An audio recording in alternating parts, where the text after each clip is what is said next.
రేవంత్ రెడ్డి గారు, మీరు రాష్ట్రానికి ముఖ్యమంత్రి లేకపోతే Telangana fan birds association president? ఒక ముఖ్యమంత్రిగా మీరు మాట్లాడాల్సిన మాటలు కాకుండా ఎక్కడో ఫ్యాన్ వార్స్ జరిగే టాపిక్స్ ని బహిరంగంగా ప్రజల ముందు ఎలా మాట్లాడతారు? సరే, ఇప్పుడు మీరు రాష్ట్ర ప్రజలకి లేకపోతే మీకు తిరుమలలో దర్శనం చేయించుకోవాలి అని అనిపిస్తే మీరు తిరుమలకి టికెట్లు బుక్ చేసుకుని వచ్చి 20 గంటల లైన్లో నించుని పెట్టింది తిని ఇచ్చిన పాలు తాగి దర్శనం చేయించుకుని రిటర్న్ ట్రైన్లో మీరు మీ ఊరికి వెళ్ళొచ్చు. అంతేగాని స్పెషల్ రాష్ట్రం కావాలి అని తెలంగాణ హక్కులని చెప్పి ఒక ముఖ్యమంత్రి ఏమో సర్ప్లస్ రెవెన్యూలో ఉన్న స్టేట్ని తీసుకొచ్చి డెఫిషియట్ రెవెన్యూలోకి తీసుకొస్తారు. మరొక ముఖ్యమంత్రి స్టిల్ మాకు తిరుపతిలో దర్శనాలు కావాలి, విఐపి స్టేటస్ కావాలి, విఐపి హోదా కావాలి అంటారు.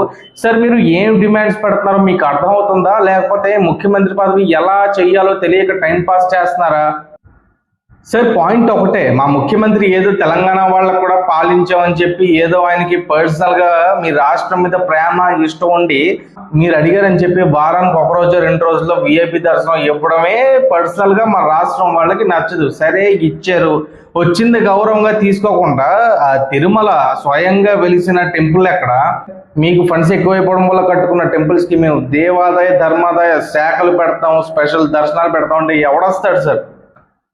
సార్, మీకు తిరుమల దర్శనం కావాలి అనుకుంటే మీ రాష్ట్రాన్ని మా రాష్ట్రంలో కలిపేసి మీరందరూ మీకు ఎక్కడెక్కడ హక్కులు కావాలో పోలవరం, అమరావతి లేకపోతే తిరుమల వీటన్నిటిలో కమిటీ మెంబర్లుగా జాయిన్ అయిపోయి అక్కడ మీ రాజకీయాలు చేసుకోండి. కానీ పదే పదే మా రాష్ట్రం గురించి మాట్లాడకండి.